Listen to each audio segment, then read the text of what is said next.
Morning dear students. आज मैं आप सभी को रिवीजन करवाऊंगी हिंदी व्याकरण एवं रचना से। तो आपका हिंदी व्याकरण एवं रचना का लेसन 1 है भाषा एवं व्याकरण, जो आप सभी लोग फर्स्ट वीडियो में देख चुकी हो। मैं इसका पुनरावृत्ति करवाऊंगी। भाषा की परिभाषा: जिन साधनों के द्वारा मनुष्य अपने मन के भावों और विचारों का एक दूसरे से आदान प्रदान करता है, उसे भाषा कहते हैं। मान लीजिए आपका क्वेश्चन बन जाए भाषा किसे कहते हैं, ऑब्जेक्टिव टाइप के कई नाम दे दिए जाएंगे, तो आप बताओगे उत्तर उसका।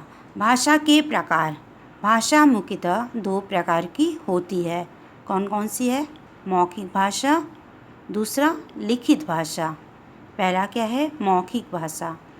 मुख से बोलकर अपने विचारों तथा भावों को व्यक्त करने वाली भाषा को मौखिक भाषा कहते हैं। भाषा का यह रूप सबसे पहले प्रचलन में आया, क्योंकि पहले लिखने की कला विकसित नहीं हुई थी। इसके उदाहरण क्या दिए गए? आमने सामने तथा दूरदर्शन, रेडियो, टेलीफोन आदि पर बात करना। जो बोलते हैं मुख से क्या है? बोलकर। तो ये सारी चीज़ें जब आप बोलते हैं, लोग बोलते हैं, तो यह क्या है? आपका मौखिक भाषा है। ये सारी चीज़ें मौखिक भाषा के उदाहरण हैं।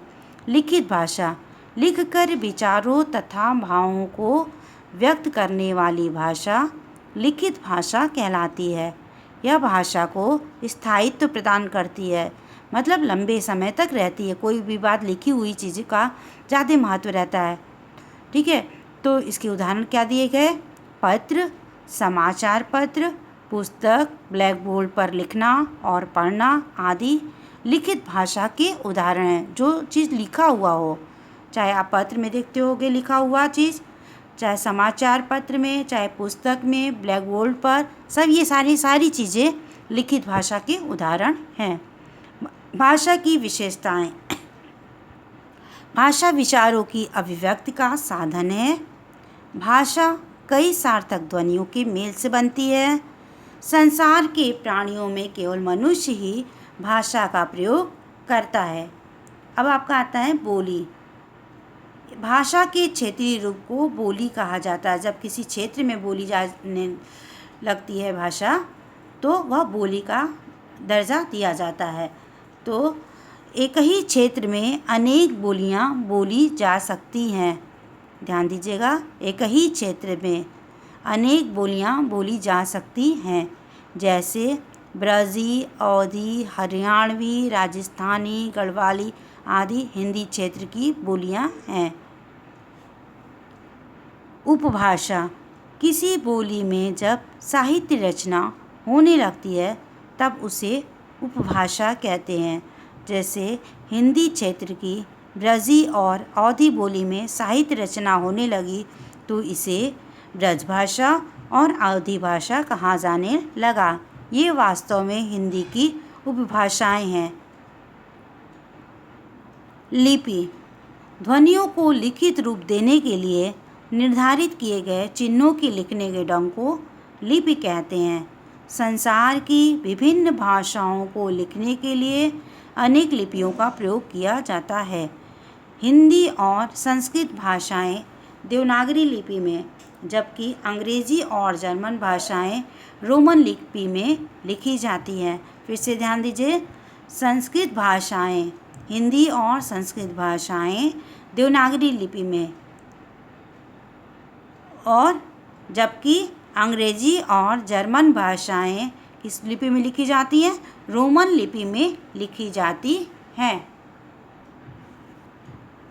व्याकरण: जिस शास्त्र के द्वारा हम किसी भाषा को शुद्ध रूप में बोलना, पढ़ना तथा लिखना सीखते हैं, उसे व्याकरण कहते हैं।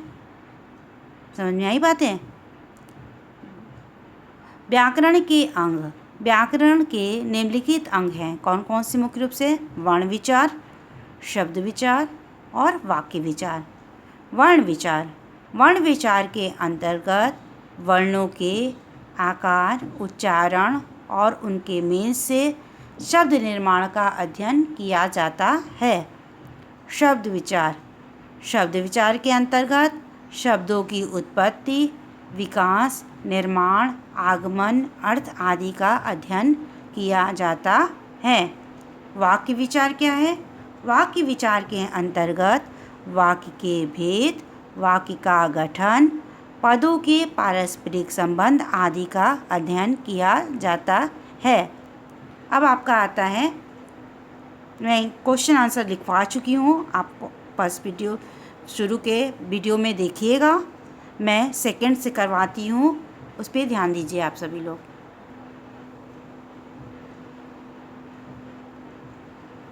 आपका दिया गया सेकंड, सही कथन के आगे सही का और गलत कथन के आगे क्रॉस का चिन्ह लगाइए। कहे दूरदर्शन और रेडियो पर समाचार वाचन मौखिक भाषा के उदाहरण हैं। आपका क्या आएगा? सही। क में पहला सही। दूसरा है भाषा दो प्रकार की होती है। सही। मुख्यतः दो प्रकार की होती है। लिखने के ढंग को भाषा कहते हैं। लिखने के ढंग को क्या कहते हैं? लिपि, इसलिए यह गलत है आपका थर्ड। हिंदी और संस्कृत भाषाएं देवनागरी लिपि में लिखी जाती हैं। सही है आपका। एक ही क्षेत्र में अनेक बोलियां बोली जाती हैं। सही। अब आपका है रिक्त स्थानों की पूर्ति कीजिए। तीसरा है, तीसरे का पहला क, मौखिक भाषा भाषा का रूप है डैश डैश। कौन सा है? प्राचीनतम और आधुनिकतम दिया गया, तो प्राचीनतम रूप है। डैश डैश रूप भाषा को स्थायित्व प्रदान करता है। कौन सी भाषा? मौखिक या लिखित? लिखित। संसार के प्राणियों में केवल डैश डैश ही भाषा का प्रयोग करता है। भाषा का प्रयोग कौन करता है? मनुष्य या जानवर? मनुष्य। घ है बोली का संबंध भाषा के डैश डैश रूप से होता है। क्या होगा आंसर? लिखित। बोली का संबंध भाषा के लिखित रूप से होता है। सही विकल्प पर सही का चिन्ह लगाइए। विचारों और भावों के आदान प्रदान का साधन क्या कहलाता है? आपके ऑप्शन दिए गए हैं, लिपि, व्याकरण, भाषा, वर्ण। तो विचारों और भावों के आदान प्रदान का साधन क्या कहलाता है? भाषा। तीसरा क का तीसरा भाषा। ख है भाषा के क्षेत्रीय रूप को क्या कहा जाता है? ऑप्शन क्या दिए गए? उपभाषा, लिपि, हिंदी, बोली। तो भाषा के क्षेत्रीय रूप को बोली कहा जाता है। भाषा के क्षेत्रीय रूप को क्या कहा जाता है? बोली। तो ख का आपका चौथा आंसर है बोली। ग है आपका देवनागरी लिपि में कौन सी भाषा लिखी जाती है? अब कौन कौन से ऑप्शन दिए गए? अंग्रेजी, हिंदी, तमिल, जर्मन। तो आंसर क्या है? हिंदी। देवनागरी लिपि में हिंदी भाषा लिखी जाती है। अंग्रेजी और जर्मन भाषाएं कौन सी लिपि में लिखी जाती हैं? Brahmi, Roman, German, Devanagari. ये उदाहरण दिए गए। कितने ऑप्शन है? आंसर क्या होगा? रोमन। ये सारी चीज़ें बच्चों आप सभी लोग अच्छे से पढ़ोगे और पढ़ करके सोच समझ करके जल्दी से टिक मार्क लगाएंगे। Okay, have a nice day.